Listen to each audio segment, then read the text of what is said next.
Hello and welcome to this video. আবারও নতুন video নিয়ে হাজির হয়ে গেলাম। আজকে আমরা শিখব রিং টপোলজি। এর আগের ভিডিওতে কিন্তু আমরা বাস টপোলজি শিখেছি, তবে আজকে কথা দিচ্ছি যদি তোমরা ভিডিও শেষ পর্যন্ত থাকো রিং টপোলজিও অনেক সহজ হয়ে যাবে তোমাদের কাছে, এবং তোমরা যে কোনো প্রশ্নের উত্তর তোমরা রিং টপোলজি সম্পর্কে আসলে আশা করি তোমরা লিখতে পারবে। তো দেখো রিং টপোলজি, রিং কথাটার সাথে দেখো সার্কেল বা চক্রাকার বা গোল কোনো কিছু আমরা বুঝতেছি, তাই না? হ্যাঁ, ঠিক তাই।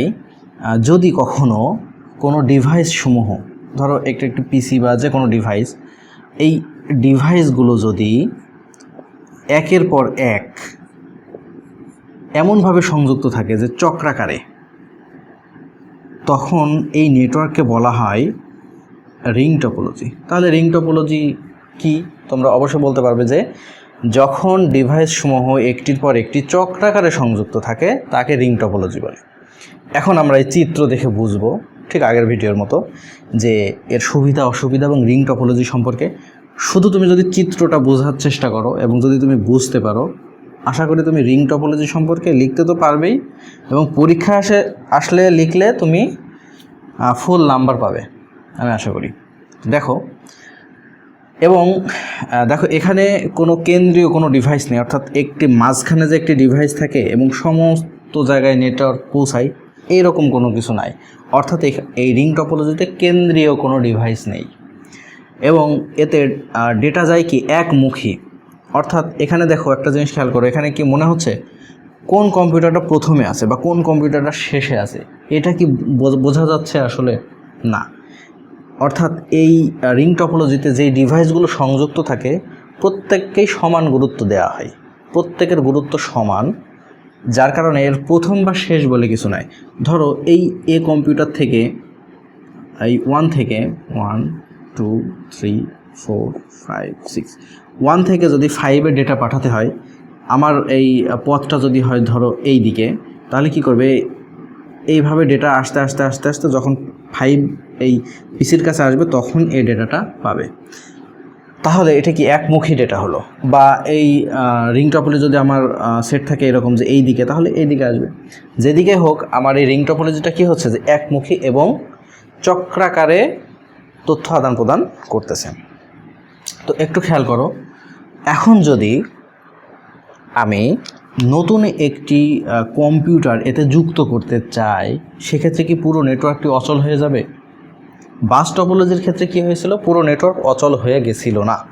কিন্তু একটি খেয়াল করো, আমার কাছে মনে করো এখানে একটি নতুন কম্পিউটার আছে বা পিসি আছে বা ডিভাইস আছে, এটাকে আমি এই রিং টপোলজিকে যুক্ত করতে চাচ্ছি।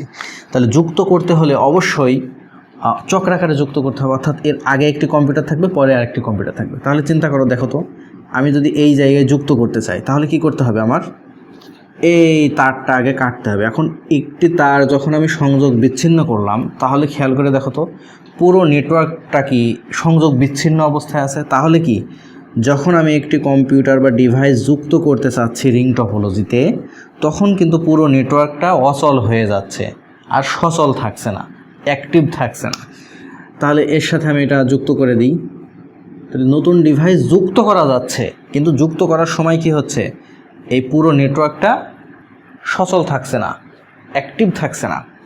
ঠিক আছে, এখন এই তো গেল নতুন ডিভাইস যুক্ত করা। এখন যদি কোনো কারণে কোনো একটি ডিভাইস ক্ষতিগ্রস্ত হয়, ধরো এই ডিভাইসটা নষ্ট হয়ে গেছে, তাহলে কি হবে বলো তো? তাহলে কি পুরো নেটওয়ার্কটি চলবে? না, চলবে না।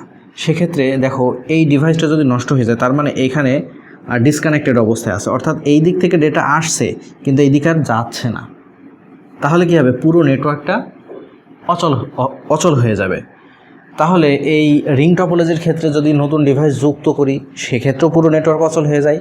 আবার যদি আমি নতুন এই রিং টপোলজির কোনো ডিভাইস নষ্ট হয়ে যায়, সেক্ষেত্রেও এই রিং টপোলজির পুরো নেটওয়ার্ক অচল হয়ে যায়। এটি কিন্তু অসুবিধা। তো এই রিং টপোলজির ক্ষেত্রেও আমার যে একমুখী এবং এই যে ডিভাইসগুলো একের পর এক চক্রাকারে সাজানো থাকে, আশা করি তোমরা এই চিত্র দেখে এবং আমরা এতক্ষণ ভিডিওতে যা বললাম তুমি যদি বুঝে থাকো, আশা করি আমি গ্যারান্টি দিব যে তুমি রিং টপোলজি সম্পর্কে লিখতে পারবে এবং আনসার করতে পারবে।